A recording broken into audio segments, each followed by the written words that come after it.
Eh, Esta reunión está siendo grabada. Empezó a aparecer eso ahora en los Zoom, no sé por qué. Ayer estaba en un Zoom a la noche y también, a cada ratito, o me pedía permiso a mí, que yo era una invitada, me pedía permiso para que se pueda grabar. Bueno, cambios que está haciendo Zoom, se ve. Bueno, bien, arrancamos la grabación así. Las chicas que no pueden conectarse eh, van a tener al menos la clase para poder verla. Algunas están con complicaciones de trabajo, eh, por eso no se pueden conectar con estos cambios que hubo estos 9 días de aislamiento preventivo.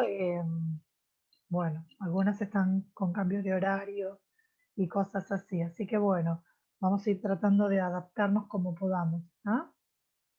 Bueno, ¿les parece que arranquemos? Así arrancamos todas. No activan la cámara porque se me... Está bien, no hay problema. Yo sé que hay algunas que tienen problema para conectarse con la cámara. No importa, traten de activar sus micrófonos para participar, ¿sí? Recuerden poner bien sus nombres, así no les digo cualquier otro nombre si quiero hacerles alguna pregunta o quiero hacerles algún comentario. ¿Ah? Bien, yo la clase pasada dejé bibliografía y un video, ¿sí? La idea de ese video era tener un pantallazo general de todo lo que propone Piaget, que es una de las teorías, ¿sí?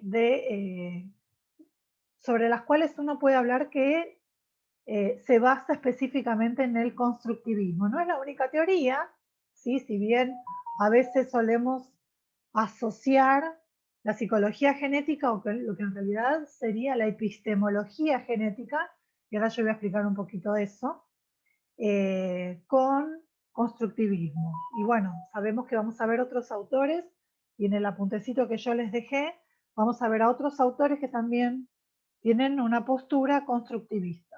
Bueno, no voy a poder contestar los mensajes de WhatsApp porque si no me pierdo.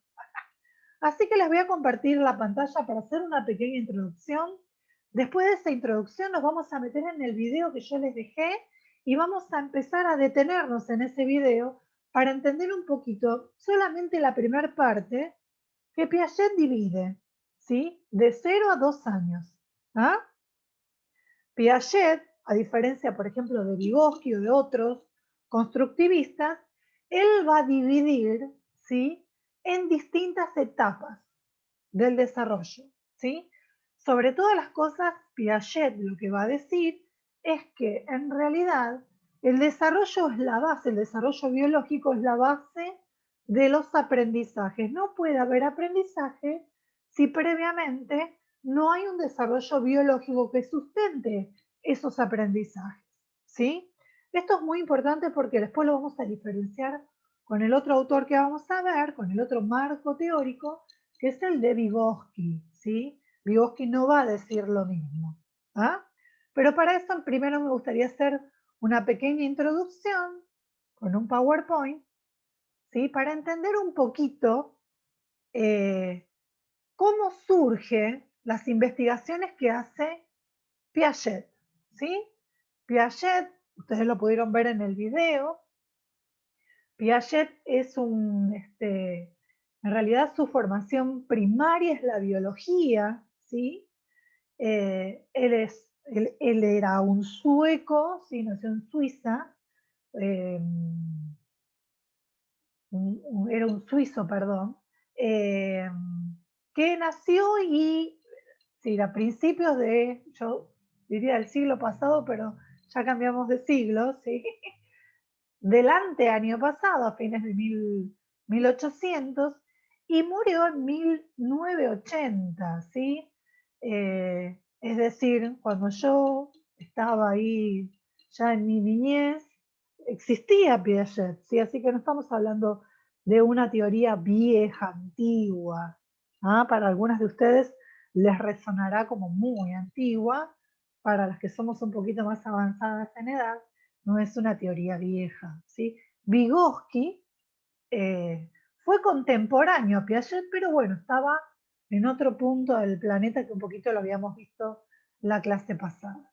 Bueno, como les decía, él tiene una formación primaria en la biología, así que la mirada que él va a tener del desarrollo, ¿sí? Del desarrollo infantil y de cómo un niño aprende, va a estar basada principalmente en la biología, sobre todo en conceptos que aporta Darwin, como el concepto de evolución y el concepto de adaptación. Él va a tomar esos dos conceptos, ¿sí? Y los va a trasladar a todo lo que tiene que ver con el desarrollo del conocimiento, con lo que sería la epistemología, es decir, cómo se produce el conocimiento, ¿sí? Cómo se gesta, cómo se va produciendo ese conocimiento. Por eso se lo llama epistemología genética, ¿sí? Que tiene que ver con la palabra génesis, origen, ¿sí? Eh, y él lo que va a decir sobre todas las cosas es que en realidad el conocimiento infantil, ¿sí? El conocimiento que se da en los primeros años de vida, guarda una relación muy estrecha con el conocimiento científico, ¿sí? Eh, por otro lado, va a decir que se parte de un conocimiento muy básico y ese conocimiento con el transcurso de los años se va haciendo cada vez más complejo. ¿Ah? Ese conocimiento se modifica, tiene un origen y se va modificando con el transcurso del tiempo. Por eso va a decir que el conocimiento es nuestro principal proceso adaptativo al medio. ¿Por qué? Porque este conocimiento que se va haciendo cada vez más complejo es el que nos va a permitir adaptarnos a nuestro entorno, ¿sí? Adaptarnos al medio en el cual estamos inmersos, desde el momento en que nacemos hasta todo el transcurso de nuestra vida, ¿sí? De nuestro ciclo vital. Principalmente él se va a detener en todo lo que es desde los 0 hasta la adolescencia o juventud, donde ahí ya se produce el máximo, ¿sí? De los niveles alcanzados. Eh, y él se va a hacer esta pregunta, es decir, ¿cómo evoluciona el conocimiento del ser humano, para llegar a un conocimiento máximo que es el conocimiento científico? ¿Cómo pasamos de un estado de menor conocimiento a un estado de mayor conocimiento? Esas son las preguntas que son el motorcito de investigación de Piaget. Él va a recurrir a la biología y va a ver que la biología no le aporta lo necesario para poder entender esto. Va a ir a la epistemología y tampoco va a encontrar grandes respuestas. ¿Qué es lo que va a hacer? Va a buscar en la psicología. Va a buscar en el psicoanálisis, pero tampoco el psicoanálisis, que era algo eh, eh, común en el momento, tampoco le va a dar respuestas a estas preguntas que él se hace, ¿no? ¿Cómo pasamos de un estado de menor conocimiento a uno de mayor? ¿Cómo el ser humano va complejizando la manera de conocer? Bueno, la consigue en la psicología finalmente. Lo que va a hacer Piaget es trabajar con Binet, ¿sí? Con unas técnicas que tenía Binet, con unos test, y él va a empezar a administrar estos test a los niños. Y lo que él va a descubrir es que lo que Binet consideraba como una respuesta errónea de parte de los niños a ciertas preguntas o eh, a ciertos ítems del test que Binet había creado, Piaget dice, en realidad no son errores, ¿sí? Porque fijémonos que estas respuestas, que aparentan ser errores, se dan en todos los niños, ¿sí? Es algo que se da de manera, eh, no solamente en cada etapa del desarrollo, sino que se da de manera universal. Un niño de esta edad aquí en este país y un niño de la misma edad en otro país, del otro lado del mundo, frente a esta situación problemática que uno les presentan, los dos van a responder los mismos, ¿sí? Con esta famosa pregunta de las flores, ¿sí? Tengo flores, tengo margaritas, 3 margaritas y tengo 6 rosas, ¿sí? ¿Qué tengo? ¿Más flores o más rosas? ¿Sí? Esto de categorizar y englobar, ¿sí? Dentro de la categoría de flores, se daba cuenta que niños de determinada edad decían, no, hay más rosas que flores. ¿Sí? Uno dice, bueno, no, es un error. Bueno, Piaget se dio cuenta que los niños de determinada edad contestaban todos lo mismo, hay más rosas que flores. ¿Sí? Entonces él decía, no es un error, algo está pasando. ¿A qué se debe que los niños cometan siempre este mismo tipo de error frente a cierto tipo de problema lógico? ¿Por qué luego de cierta edad dejan de cometer estos errores? Si yo le pregunto a un niño de 5 años, ¿qué hay? ¿Más flores o más rosas? Y me contesta que hay más rosas. Y este mismo niño, cuando tiene unos 8 o 9 años, le pregunto, ¿qué hay? ¿Más flores o rosas? Me va a decir, hay más flores, porque este niño, que es el mismo, cambió su respuesta con el transcurrir del tiempo. ¿Sí?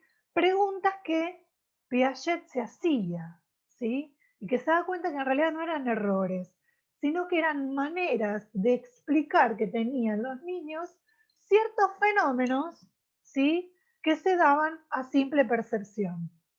Ah, esto, a ver, con mis determinadas estructuras o con mi determinada edad, logro darle explicación a este fenómeno o este problema interpretándolo así, ¿sí?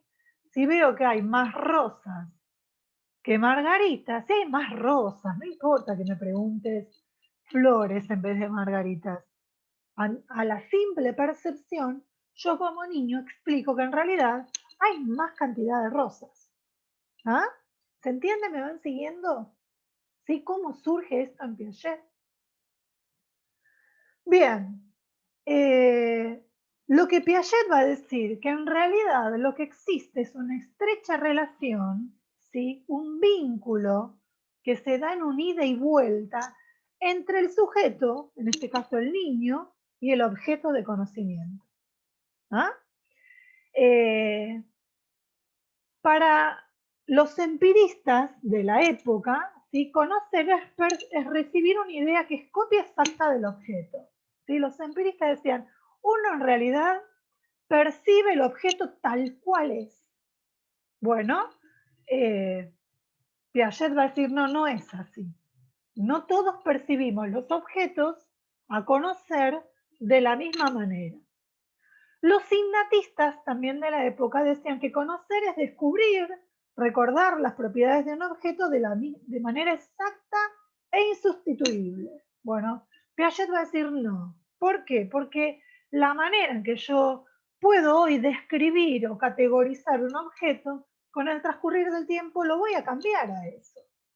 Por lo tanto, tampoco era innatista, sino que Piaget va a decir que conocer es actuar sobre el objeto para entenderlo, o explicarlo a partir de ideas previas para construir ideas nuevas, modificar las existentes o verificarlas.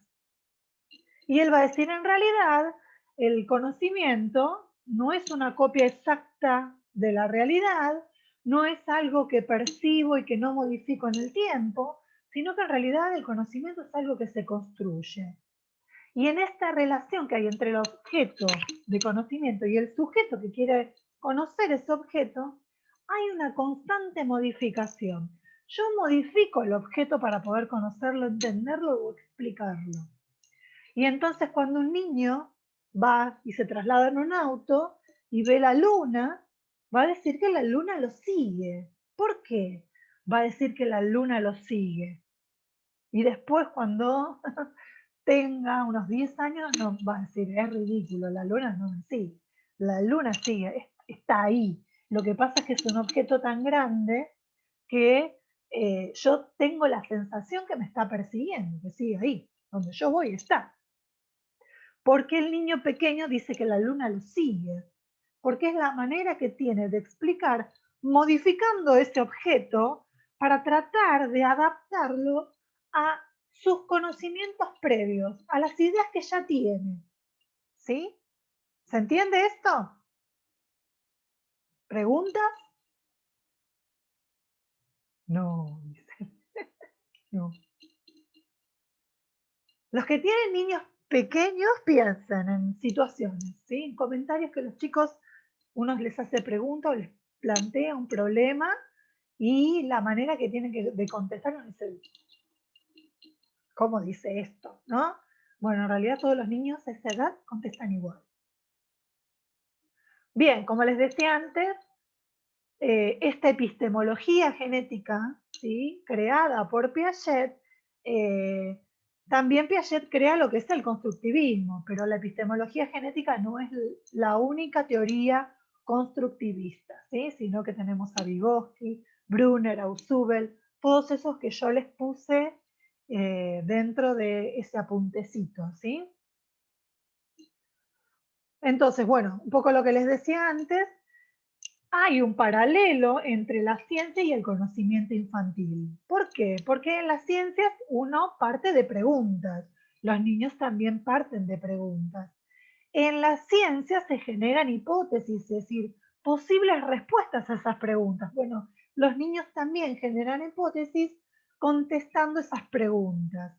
Y a la vez también en la ciencia se puede experimentar sobre los objetos. Bueno, los niños actúan, ¿sí?, accionan sobre los objetos también. Por eso Piaget va a decir, hay un paralelo muy grande entre la ciencia infantil o el conocimiento infantil y la ciencia o el conocimiento científico que ya conocemos propio de los adultos. Y este conocimiento que se va construyendo, que los niños van construyendo en el transcurso de la vida, ¿sí?, es el que les permite adaptarse a este entorno. Y esta manera, ¿sí?, de poder adecuarse al entorno y entenderlo, Piaget lo llama proceso de adaptación, ¿sí?, que es un proceso que trata de mantenerse en constante equilibrio. ¿Entre qué cosas? Entre lo que ya sé, ¿sí?, y lo nuevo que tengo que enfrentar. ¿Ah? Todos tenemos ideas previas. Si yo les hago una pregunta, ¿sí?, sobre alguna temática, ustedes tienen alguna idea, ¿sí?, de ese tema, algo ahí construido. ¿Está? Bien, pero yo les presento algo nuevo y ustedes lo que van a tener que hacer es realizar un montón de acciones propias de la adaptación, como es la asimilación y la acomodación, para poder comprender, ¿sí?, ese nuevo conocimiento. Ustedes ahora lo que están haciendo es esto, están realizando un proceso de adaptación para poder entender la teoría de Piaget. Tienen ideas previas, ¿sí? Pero a la vez ustedes están acomodando estructuras cognitivas para poder incorporar, asimilar, ¿sí?, este nuevo conocimiento. ¿Ah? Ustedes lo que están haciendo ahora es un proceso de asimilación. Y si ustedes, por alguna cuestión, ¿sí?, tienen una idea descubren que estaba equivocada en relación a esta teoría, la teoría de Piaget, que estamos tratando de conocer ahora, lo que ustedes van a tener que hacer es, uy, no, esto yo lo había entendido mal. En realidad no es así, es de esta otra manera. Por lo tanto, lo que van a hacer ahí es un proceso de acomodación. El aprendizaje para Piaget es un constante ida y venida entre la asimilación y la acomodación, ¿sí? Incorporo algo nuevo, ¿sí? Pero a la vez esto previo que tengo lo voy modificando. ¿Para qué? Para generar y reorganizar mis estructuras cognitivas. ¿Se entiende? Piaget es muy compleja su teoría, tiene muchas palabras que vamos a tener que aprender esos conceptos que aparecen en el video. ¿Ah? Bien, entonces, esta relación que existe entre el sujeto y el objeto, ¿sí?, puede presentarse distintas situaciones que son un poquito los que yo les comentaba recién. Por ejemplo, el objeto nos resulta conocido y comprensible, ¿ah?, no necesitamos modificar nuestros esquemas. ¿Ah? Un esquema es una manera que tenemos de conocer, ¿sí? Por ejemplo, si pensamos en un bebé muy pequeño, la manera que tiene de conocer los objetos, por ejemplo, es chupándolos, ¿sí? Le damos a un nene chiquitito, muy de meses, y todo lo que va a hacer, todo se lo lleva a la boca y lo chupa, ¿sí? El chupar es una manera de conocer, ¿sí? El entorno. Por lo tanto, chupar es un esquema, ¿sí? Va creciendo este niño, esta niña, y entonces vemos que le damos un objeto y lo golpea. Lo golpea contra todo. Golpea, golpea, golpea. Aprende a conocer las características de los objetos a través de golpear. Bueno, golpear se torna un esquema. ¿Ah? En el video mostraba otros esquemas, niños más grandes. Lo llevamos al zoológico, ve un camello, ¿sí? Y los esquemas que él tenía previos era que todo lo que tiene cuatro patas, tiene pelo, oreja, hocico, cola, es por ejemplo, un caballo o es un perro, ¿sí? Y entonces a todo lo que se parece a eso, a ese esquema que ya tiene, es un babau. Pasa un caballo y dice babau. Y uno dice, no, es un caballo. ¿Ah? Comienza a descubrir que tiene características distintas y logra darse cuenta, ¿sí? Que ese esquema no es aplicable, ¿ah? A ese nuevo objeto de conocimiento que es un caballo, ¿sí? Ese esquema perro no sirve, no es aplicable. Por lo tanto, construye nuevos esquemas que le va a permitir categorizar. Si todo es chupable, ¿sí? Si todo es chupable, hasta que chupo algo amargo, ¿sí? Ese esquema de chupar todo, ahí ya no me sirve. Por lo tanto, tengo que construir otros esquemas o modificar esos esquemas. ¿Ah? Así que los esquemas son maneras, herramientas que tenemos para ir conociendo los distintos objetos de nuestro entorno. ¿Sí? Es como nuestra herramienta de conocimiento y que lo tenemos ya desde el momento en que nacemos. ¿Ah? Entonces, si se presenta algo que es conocido, no tengo que modificar nada. Ay, tengo un perrito en casa, soy un nene pequeño, tengo un perrito en casa, aparece otro perro, babau. Sí, no modifico nada. Es algo conocido cuyo esquema es aplicable. ¿Sí? Puede pasar otra situación. El objeto nos resulta comprensible, pero nos proporciona más información de la que teníamos. Modificamos los esquemas por asimilación. Hay algo nuevito que aparece, ¿sí? Hay algo que tenemos que modificar. Ahí lo que hacemos es asimilamos. ¿Va? Situación 3, el objeto es totalmente desconocido para nosotros. Por lo tanto, vamos a construir nuevos esquemas. Esto que se presentó no se parece a nada de los esquemas que yo ya tengo construidos. Por lo tanto, necesito generar nuevos esquemas. Y la última de la situación, creíamos conocer el objeto, como el caso de el camello y los caballos, creíamos conocer, pero este objeto muestra características que son contradictorias. ¿Sí? Por lo tanto, ahí se produce un desequilibrio y ese desequilibrio va a hacer que modifiquemos, ¿sí?, estos esquemas que teníamos a través del otro proceso que nombra Piaget, perteneciente a la adaptación, que es la acomodación, ¿sí? En el cual dice, no modificamos los esquemas, o es decir, lo acomodamos o no lo modificamos si mantenemos nuestras ideas previas. Ejemplo, ¿sí? Nos pasa mucho a los adultos. Tenemos ideas previas y viene alguien y nos hace notar, ¿sí?, que en realidad estábamos equivocados. A veces solemos decir, sí, la verdad que tenés razón, sí, la verdad que estaba equivocada, no, yo pensé que era diferente. ¿Sí? Bien.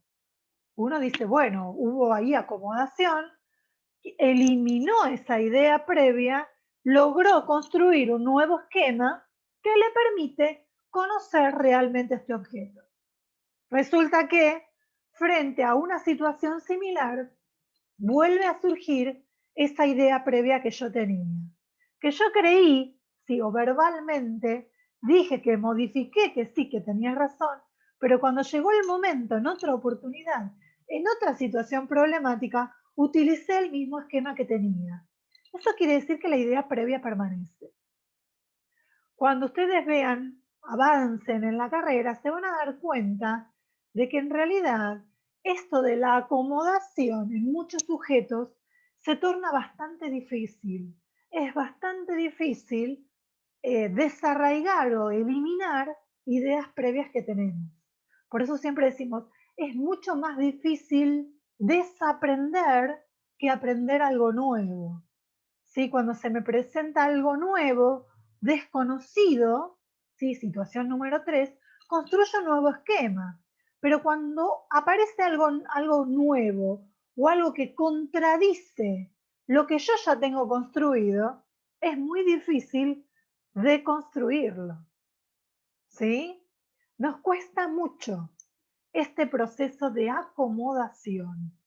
Por lo tanto, vamos a ver que vamos a tener niños que son hiperasimilativos, ¿sí? O son hiperacomodativos, modifican, y no hay estructura que se mantenga constante, ¿sí?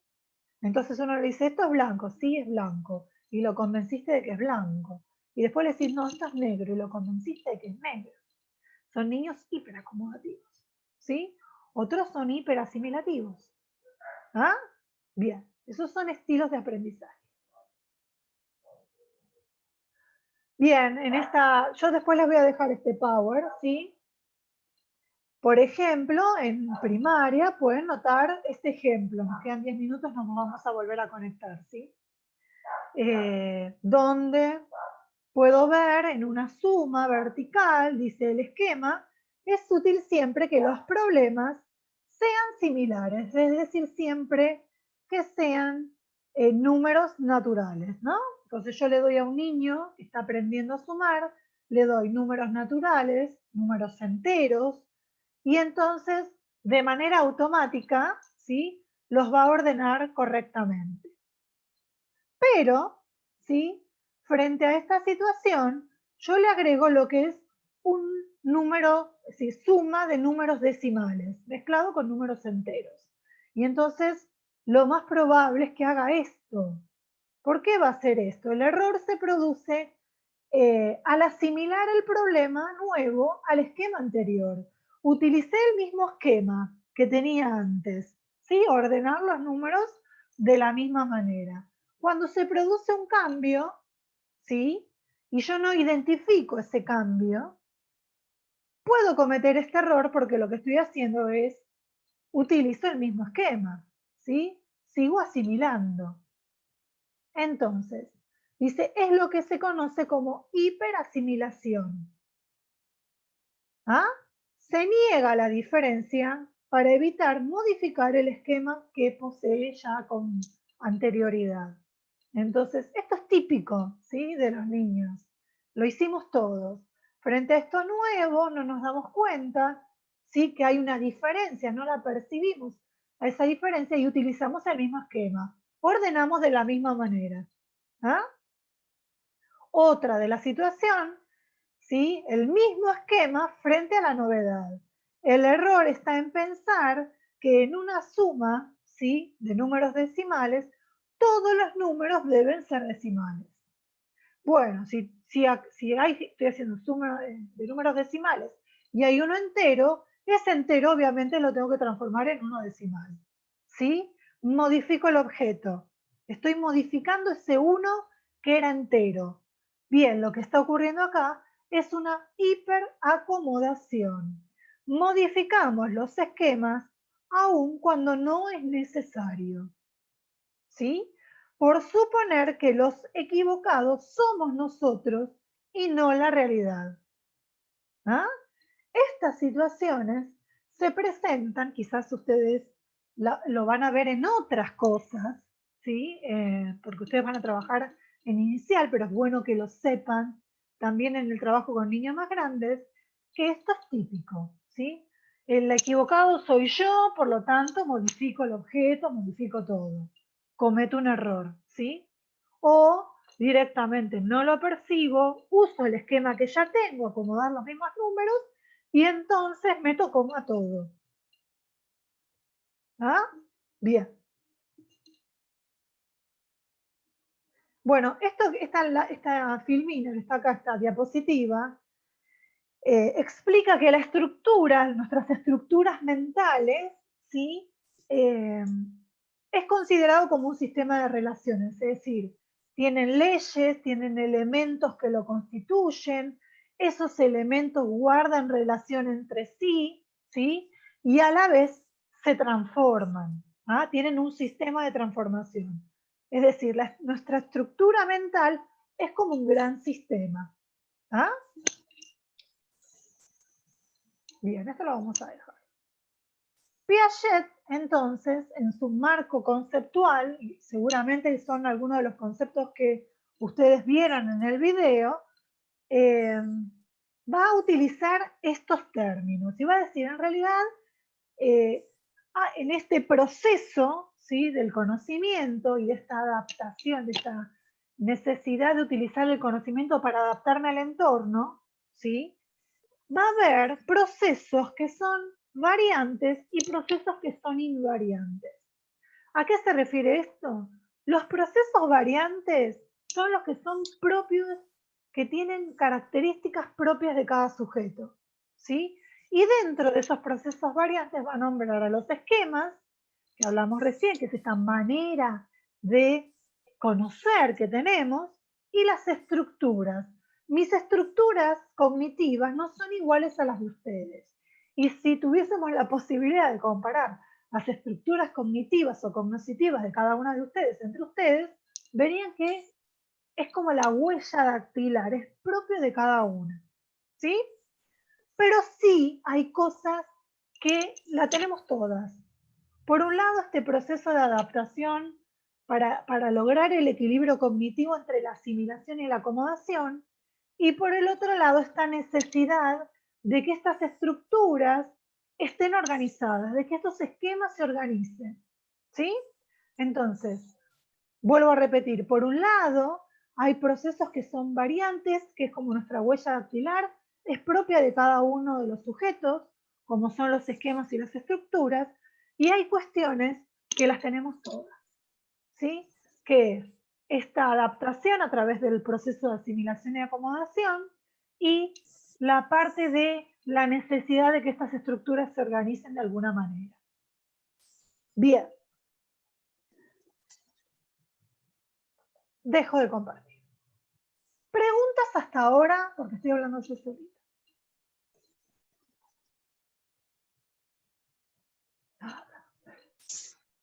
Tengo en realidad 5 alumnos, 6 alumnos. El resto 5, no 6. Ay, apareció. Sí, Ale, aparece, gracias. ¿Se entendió hasta ahora esto? Después lo vamos a ver bien en la práctica. Yo sé que toda esta parte teórica es un plomazo, ¿sí? Porque son muchas palabras. Esquema, asimilación, adaptación, estructuras, organización. Esto tiene leyes, ¿sí? Estas leyes, ¡ay, son muy complicadas! Que las vamos a ir viendo.